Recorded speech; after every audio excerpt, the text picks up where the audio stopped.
Saudara dan saudari terkasih, Injil kita hari ini diambil dari Injil Lukas bab 1 ayat 57 sampai 66, dilanjutkan ayat 80. Pada waktu itu tibalah saat bagi Elisabet untuk bersalin, dan ia pun melahirkan seorang anak laki-laki. Ketika tetangga-tetangganya serta sanak saudaranya mendengar bahwa Tuhan telah menunjukkan rahmat-Nya yang begitu besar kepadanya, bersukacitalah mereka bersama-sama dengan dia. Maka datanglah mereka pada hari yang ke-8 untuk menyunatkan anak itu, dan mereka hendak menamai dia Zakaria menurut nama bapaknya. Tetapi ibunya berkata, "Jangan, ia harus dinamai Yohanes." Kata mereka kepadanya, "Tidak ada di antara sanak saudaramu yang bernama demikian." Lalu mereka memberi isyarat kepada bapaknya untuk bertanya, nama apa yang hendak diberikannya kepada anaknya itu. Ia meminta batu tulis, lalu menuliskan kata-kata ini, "Namanya adalah Yohanes." Dan mereka pun heran semuanya. Dan seketika itu juga terbukalah mulutnya dan terlepaslah lidahnya.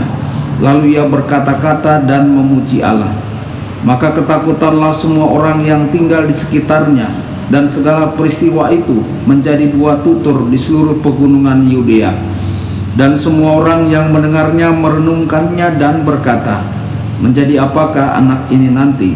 Sebab tangan Tuhan menyertai dia." Adapun anak itu bertambah besar dan makin kuat rohnya, dan ia tinggal di padang gurun sampai kepada hari ia harus menampakkan diri kepada Israel. Berbahagialah orang yang mendengarkan sabda Tuhan dan tekun melaksanakannya. Sabdamu adalah jalan, kebenaran dan hidup kami.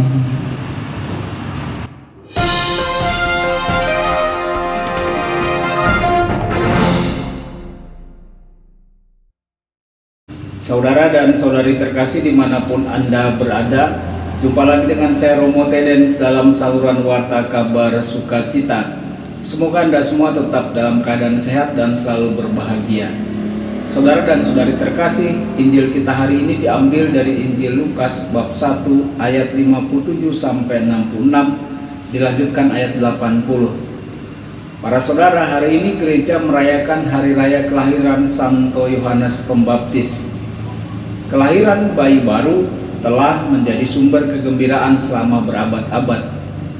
Bayi adalah cara Tuhan mengatakan bahwa dunia harus terus berjalan.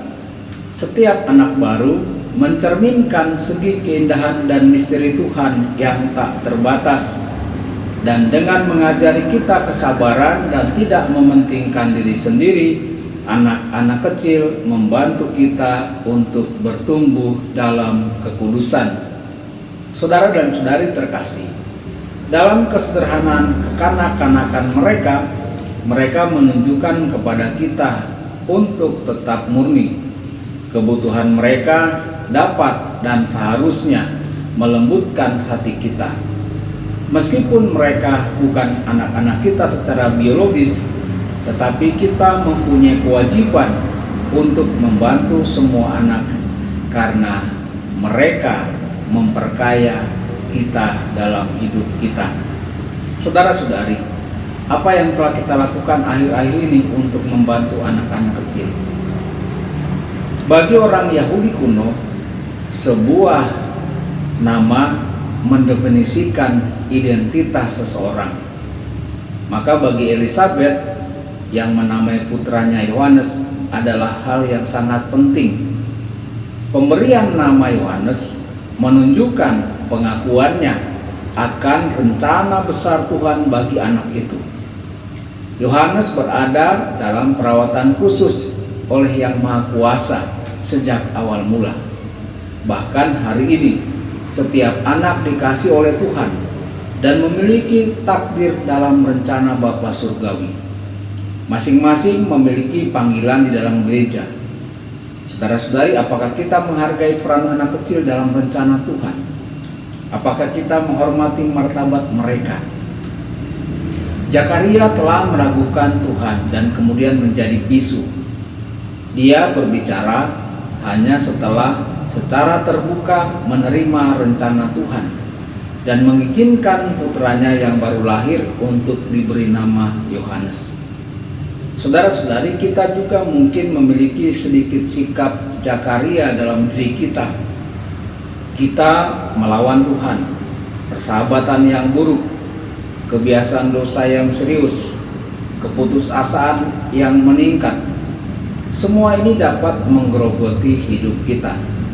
Pertobatan lambat datangnya. Mengapa ini terjadi?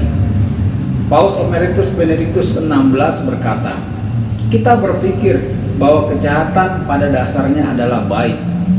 Kita kadang tolerir terhadap diri kita sendiri untuk sedikit berbuat jahat untuk mengejar keberadaan kita. Namun saudara-saudari, jika kita melihat dunia yang mengelilingi kita, kita dapat melihat bahwa hal ini tidak demikian. Kejahatan itu selalu beracun, tidak mengangkat derajat manusia, tetapi justru merendahkan dan mempermalukan martabat kita. Apakah kita menentang Tuhan dan rencananya? Semoga melalui firman Tuhan hari ini, iman kita semakin dikuatkan. Tuhan Yesus memberkati dan menyertai Anda semua. Sabda Allah adalah kebenaran. Sabda Allah adalah kehidupan. Mari kita mencintainya, mari kita menghayatinya. Ya Tuhan yang ku muliakan, sabda